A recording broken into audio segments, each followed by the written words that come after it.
ભગવાન વિષ્ણુ પોતાના જ અવતાર શ્રી રામની પીડાનું વર્ણન કરે છે. વિષ્ણુ કહે છે, જો હું સ્વતંત્ર હોત તો શા માટે મેં ક્ષત્રિય ધર્મ છોડીને શિકારીનું રૂપ લીધું હોત?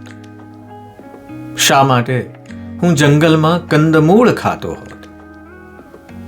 સીતાનું હરણ થયું, લક્ષ્મણ નાગપાશમાં બંધાયા, પિતાનું મૃત્યુ થયું. આ બધું જ દર્શાવે છે કે કોઈ સ્વતંત્ર નથી. વિષ્ણુ કહે છે કે માયાના ભ્રમ નીચે મને સોનાના મૃગની વાસ્તવિકતા પણ સમજાઈ નહીં.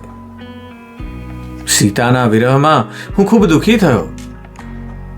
અહીં સંદેશ સ્પષ્ટ છે. ભગવાન જ્યારે મનુષ્ય સ્વરૂપ ધારણ કરે છે ત્યારે તેઓ પણ માયા અને કર્મફળના નિયમોને આધીન થઈને મર્યાદાનું પાલન કરે છે. તેમની આ મર્યાદા જ તેમની પરમ લીલા છે.